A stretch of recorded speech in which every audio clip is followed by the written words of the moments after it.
Hello friends, ప్రపంచమంతా గత 110 రోజులుగా ఊపిరి బిగబట్టి చూసిన ఒక మహా టెన్షన్కు ఎట్టకేలకు బ్రేక్ పడింది. అవును, మూడో ప్రపంచ యుద్ధం వచ్చేస్తుందేమో అని భయపెట్టిన అమెరికా ఇరాన్ మధ్య ఎట్టకేలకు ఒక చారిత్రక ఒప్పందం కుదిరింది. మన బైక్లో కారులో కొట్టించే పెట్రోల్ ధరను శాసించే హర్ముజ్ జలసంధి చుట్టూ అలుపుకున్న చీకట్లు కాస్త తొలుగుతున్నాయి. అసలు ఈ ఒప్పందంలో ఏముంది? హర్ముజ్ జలసంధి నిజంగానే ఓపెన్ అవుతుందా? పరిస్థితులు పూర్తిగా నార్మల్ అయిపోయాయా? అమెరికా అధ్యక్షుడు డొనాల్డ్ ట్రంప్ ఏమంటున్నారు? ఇరాన్ ఎలా స్పందించింది? ఈ వివరాలన్నీ ఇవాళ వీడియోలో డీటెయిల్గా తెలుసుకుందాం. వీడియో స్కిప్ చేయకండి, ఎండ్ వరకు చూడండి. అసలు ఈ అమెరికా ఇరాన్ ఒప్పందంలో ఏముంది? ఫిబ్రవరి నెల చివరిలో మొదలైన అమెరికా ఇరాన్ ఘర్షణ ప్రపంచ ఆర్థిక వ్యవస్థను దాదాపు కుప్పకూలే స్థితికి తెచ్చింది. రోజులు గడుస్తున్న కొద్దీ ఈ యుద్ధం ఎటు దారి తీస్తుందన్న భయం అందరిలోనూ నెలకొంది. సరిగ్గా ఇలాంటి ఉద్రిక్త తరుణంలో అమెరికా ఇరాన్ మధ్య పాకిస్తాన్ మధ్యవర్తితో ఒక ప్రాథమిక ఒప్పందం కుదిరింది. దీన్నే 14 పాయింట్ల మెమోరాండమ్ ఆఫ్ అండర్స్టాండింగ్ అంటారు. ఈ ఒప్పందం ప్రకారం ఆయా దేశాల మిత్రపక్షాలు తక్షణమే సైనిక దళాలను పూర్తిగా ఆపేయాలి. ఇందులో లెబనాన్ కూడా చేరి ఉందన్న విషయం మనం ప్రత్యేకంగా గమనించాలి. ఇరాన్ పోర్టుల చుట్టూ అమెరికా నావికాదళం ఇంతకాలం పెట్టిన బ్లాక్ బస్టర్ దిగ్బంధనాన్ని అమెరికా వెంటనే ఎత్తేసేందుకు అంగీకరించింది. ఇరాన్ తన ముడిచమురును అమ్ముకునేందుకు అమెరికా విధించిన ఆంక్షలను కూడా తాత్కాలికంగా పక్కన పెట్టబోతుంది. దీనికి ప్రతిఫలంగా ఇరాన్ తమ వద్ద ఉన్న అత్యంత ప్రమాదకరమైన యురేనియం నిల్వలను గణనీయంగా తగ్గించుకునేందుకు ముందుకొచ్చింది. రాబోయే 60 నెలల పాటు ఇరు దేశాల మధ్య విస్తృతంగా శాంతి చర్చలు జరుగుతాయి. అప్పటి వరకు ఈ తాత్కాలిక కాల్పుల విరమణ ఖచ్చితంగా అమల్లో ఉంటుంది. హర్ముజ్ జలసంధి ఎప్పటి నుంచి ఓపెన్ అవుతుంది? ప్రపంచంలోని మొత్తం చమురులో దాదాపు 20% ఈ హర్ముజ్ జలసంధి గుండానే ప్రయాణించాలి. యుద్ధం మొదలైనప్పటి నుంచి ఇరాన్ దీన్ని పూర్తిగా బ్లాక్ చేసేసింది. ఈ తాజా ఒప్పందం పుణ్యమాని హర్ముజ్ జలసంధి తక్షణమే ఓపెన్ కాబోతుంది. రాబోయే 60 రోజుల పాటు ప్రపంచంలోని ఏ దేశంలోకైనా సరే ఎలాంటి టోల్ ట్యాక్స్ చెల్లించకుండానే ఈ మార్గం గుండా స్వేచ్ఛగా ప్రయాణించవచ్చు. ఒప్పందం కురిన వెంటనే ఇరాన్ ఈ జలసంధిని ఓపెన్ చేయడంతో ఎన్నో రోజులుగా అక్కడ చిక్కుకుపోయిన భారీ ఆయిల్ ట్యాంకర్లు తమ ప్రయాణాన్ని మళ్లీ ఆనందంగా ప్రారంభించాయి. ఆగిపోయిన సరుకు రవాణా అంతా మళ్లీ గాడిన పడుతుండడంతో ప్రపంచ దేశాలు ఊపిరి పీల్చుకుంటున్నాయి. మరి పరిస్థితులు అప్పుడే నార్మల్ అవుతాయా? నౌకల రాకపోకలు యథావిధిగా సాగుతాయా? ఇక్కడ మనం ఒక ముఖ్యమైన వాస్తవాన్ని మాట్లాడుకోవాలి. జలసంధి ఓపెన్ అయింది కదా, అన్ని పరిస్థితులు రాత్రికి రాత్రే పూర్తిగా నార్మల్ అయిపోలేదు. నౌకల రాకపోకలు మొదలైనప్పటికీ ఆ ప్రయాణంలో ఇంకా చాలా ప్రమాదం పొంచి ఉంది. హర్ముజ్ జలసంధి మధ్యలో ఇరాన్ దాదాపు 80కి పైగా ప్రమాదకరమైన మందు పాత్రలు అమ్మాల్సినట్లు నిపుణులు ఖచ్చితంగా చెబుతున్నారు. ఈ మందు పాత్రలను పూర్తిగా తొలగించే వరకు నౌకలు పూర్తి స్థాయిలో అతివేగంగా ప్రయాణించడం అసాధ్యం.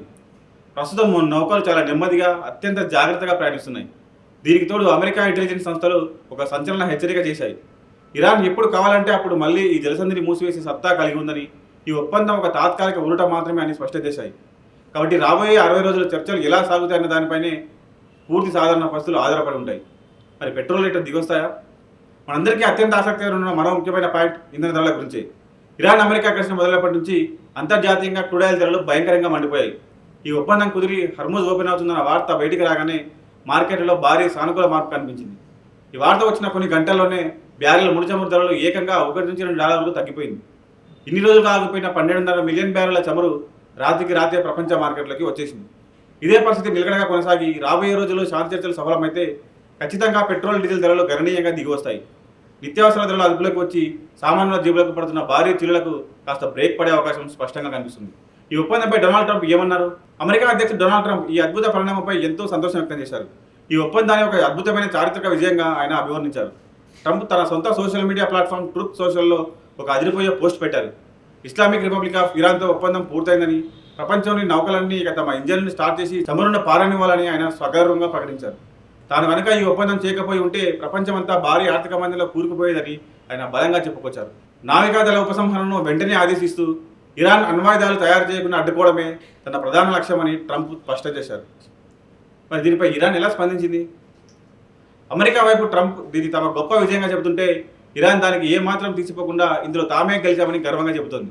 ఇరాన్ సుప్రీం లీడర్ ఈ పరిణామాలపై స్పందిస్తూ ట్రంప్ పూర్తిగా నిస్సహాయ స్థితిలో ఉండి ఈ ఒప్పందంపై సంతకం చేశారని, అమెరికా డిమాండ్లకు తాము తొలగే ప్రసక్తే లేదని గుడ్డబద్దలు కొట్టారు. ఇక ఇరాన్ పార్లమెంట్ స్పీకర్ చేసిన కామెంట్స్ అయితే ప్రపంచ దేశాలకు ఒక కొత్త టెన్షన్ తెచ్చిపెట్టాయి. ఈ 60 రోజుల తాత్కాలిక ఒప్పందం ముగిసిన తర్వాత హర్ముజ్ జలసంధి మళ్లీ పాత పరిస్థితులకు వెళ్ళదని ఆయన తేల్చి చెప్పారు. అంటే 60 రోజుల తర్వాత ఈ జలసంధి గుండా వెళ్లే ప్రతి నౌక ఇరాన్కు భారీగా మారిటైమ్ ఫీజు పేరుతో ట్యాక్స్ చెల్లాల్సిందేనని పరోక్షంగా గట్టి హెచ్చరికలు పంపారు. ఈ కండిషన్కు అమెరికా భవిష్యత్తులో ఏమాత్రం ఒప్పుకోదు. కాబట్టి అసలు రాజకీయ చదరంగం 60 రోజుల తర్వాతే మొదలు కాబోతుందని నిపుణులు విశ్లేషిస్తున్నారు. పైకి అంతా చాలా శాంతియుతంగా కనిపిస్తున్నా లోపల మాత్రం ఎన్నో అపరిష్కృత సమస్యలు అలాగే ఉండిపోయాయి. 60 రోజుల పాటు చమురు సరఫరాకు ఎలాంటి డోకా లేదు. ఆ తర్వాత స్విట్జర్లాండ్లో జరిగే చర్చలు సక్సెస్ అయితేనే ప్రపంచానికి నిజమైన శాంతి దొరుకుతుంది. లేదంటే మళ్ళీ హర్ముజ్ జలసంధిలో కారుమబ్బులు కమ్ముకునే ప్రమాదం కొంచెం ఉంది. ఈ అమెరికా ఇరాన్ ఒప్పందంపై మీ అభిప్రాయం ఏమిటో కింద కామెంట్ సెక్షన్లో కామెంట్ చేయండి. ఇలాంటి ఇంట్రెస్టింగ్ వీడియోల కోసం న్యూస్ 18 తెలుగు ఛానల్ను సబ్స్క్రైబ్ చేసుకోండి.